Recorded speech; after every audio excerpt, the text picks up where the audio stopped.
Ariel Stratton, and this is Nicole Walker. We are on-site agents with True Homes. Okay. Alex, Melissa, thank you so much for joining me today for a new video in our video series. Today, we're going to be talking about pre-qualifications, working with one of our preferred lenders, and we're just going to do a quick little Q&A to help with some of that information. So first of all, do you mind just introducing yourselves really quickly and just talk about, you're with Movement Mortgage, obviously one of our preferred lenders. How long have you been in the business? How do you feel like you work well with your clients? What do you bring to the table? Why don't you start? Okay, so I'm Melissa. I've been with Movement for 4 years. I've been in the industry for over 20 years now. So I started as a real estate agent before I got into lending. So I've worked both sides of the transaction, and I think that does bring another level of help to our clients and everybody in the process because I understand both sides. In addition, Alex and I work together and I'm the more touchy-feely mom type person throughout the whole transaction. And I'm going to help talk you off the ledge when the moment gets stressed out, either being the agent involved or the borrower involved or even the builder. I'm the one who's going to sit there and say, hold on, wait a minute, let's not stress out about it. It's all going to be fine. Rainbows, sunshine, puppies. And then behind the scenes, Alex is solving all my problems for me. I like puppies too. Yes, but you're solving all the problems while I'm over promising everything. So I've also been at Movement for 4 years, in the industry for roughly 12 now. I would say one of my biggest strengths is I've got a background in a couple different lending environments. I've worked for a bank, now being at a direct lender. It's a very different feel, and definitely found where I need to be. It's much more client focused, and I really enjoy that. And she's touchy feely, so she says, not in a weird way, because I'm also touchy feely. But she does emotions. I'm very analytical. I do really well with those clients that really want to sit down and look at every single option possible. Sweet. That sounds great. So first question, why should a client pre-qualify before shopping for a home? There's 100 reasons. I mean, emotional distress, gray hair.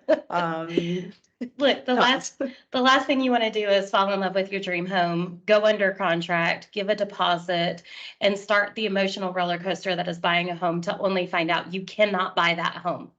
Or even if you can, just because you qualify for a $5,000 mortgage payment doesn't mean you want that $5,000 mortgage payment.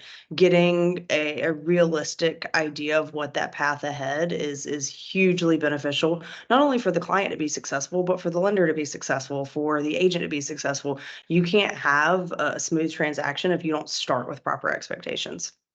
Absolutely. I completely agree. I kind of tell people it's kind of like walking into Target and being handed a gift card and saying, here, you can spend everything on this gift card. Okay, well, you don't know if you're looking at candy bars or if you're looking at TVs. So I totally get that. That's great. High level, what kind of products are available for a mortgage? What are the types of loans that somebody could be looking at? The reality is, if you want a mortgage, there's probably an option for you. It does not mean you will like the option that is available, but there is probably an option for you. Anything from hard money, which means you're paying 20% interest, to a traditional vanilla 30-year fixed. They all exist. All the programs are there. Our job is to look at which one best suits you and not the company that you're getting the mortgage from, but what is the best product for you? Perfect. What kinds of assistance programs are available? Let's say somebody's a little bit nervous about submitting a pre-qualification because they don't have 20% to put down, or maybe their credit isn't awesome. Where are some things that you all can offer that might be able to assist these kinds of clients? Well, there's zero harm in doing a pre-qualification. You don't know until you do the application. Once a client has done the application, then we have the ability to kind of dig in our bag of tricks to see what's going to be the best for them. There's a ton of different options. There's 0% down options that don't require down payment assistance. There are North Carolina housing down payment assistance. There's other grants depending on where you're buying. It really is just going to be client specific and location specific. So until we have that conversation with the client, we can't give a definitive answer, but there's all the way from, 100% financing to there's some community reinvestment programs that you can get $20,000 to $50,000 for. Just really depends on where you're at. That sounds awesome. Okay, so let's say that a client is interested based on the information that you just told them, and they go to do an application. What does that process look like? How much time is it going to be? Is it going to cost them anything? The whole application process, from the initial conversation to you, the introduction to our team, and filling out the application, that can be done in 30 minutes. The application is online. It's basic. We want your 2-year work history, your 2-year address history, and how much money are you making? How much money do you have in the bank? After that, we'll start filling in the blanks and connecting all the dots.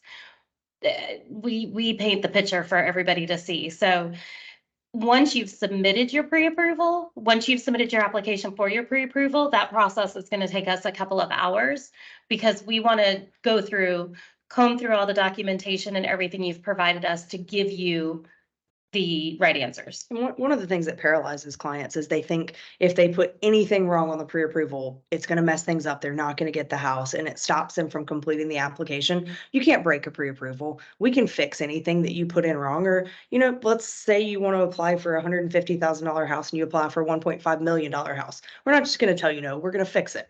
We can go in and manipulate the system to correct anything that a client does incorrectly on the front end. So just because you don't have 100% of the information, don't let that stop you from figuring out where things should end. For sure. And it sounds like once they fill that out, that you would give them a call, kind of talk through it, answer any questions that they have, and maybe fill in some of those blanks that they're unsure of to make sure that they're putting their best foot forward for the application process. For sure. The way I do it with folks is I'll tell them we'll work backwards. We do your pre-approval. I'll figure out on the backside what the max they can qualify for is. Then I get on the phone. I'm not even going to tell them that number. I'm going to say, hey, what do you want your mortgage payment to be? And then we're going to work backwards to see what their where their dreams are and where the reality is. And if they're close, okay, then, maybe an extra $100 a month isn't going to be that big of a deal to get them to where they want to be. But that gives them the or the ability to really see, where we are versus where we're going and what we need to do to be there. Absolutely. I think monthly payment is really the name of the game right now. Just figuring out where they want to be at payment wise first, and then working backwards, like you said. All right. I think last question I have is, we've talked about pre-qualification and pre-approval. What's the difference? Documentation. A loan Validity. A loan officer who tells you that they've pre-qualified you and they pre-approved you and they haven't pulled a credit report, they have not done anything. If we pull credit and we use the application and we have no additional documentation from you, that's a pre-qualification. We've taken some info, we've made some educated guesses, and we say, yeah, okay, you're good to go. That's not something Alex or I are ever willing to do. We're going to make you give us documentation, and we're going to verify high level the information you've provided us, and we're going to give you a pre-approval. That's awesome. Yeah, you definitely want to dot all your I's and cross all your T's before you start looking at going under contract. So that sounds perfect. It's very easy to think, hey, I make this much money, not realizing, okay, I'm self-employed. I also write off this much. So what the lender is going to take into account for your income is going to be significantly less. And at the end of the day, the reason we do that is to protect the client, because the last thing they want to do is go under contract and lose a due diligence and them say, oh, well, I told you I made this, but I actually made this, sorry. And our biggest thing is just protecting clients. So everything we do, that's why we may go a little more in depth than most people do. Great. Any last thoughts or any other items you'd like to add? I don't think so. Okay. Well, that was pretty easy.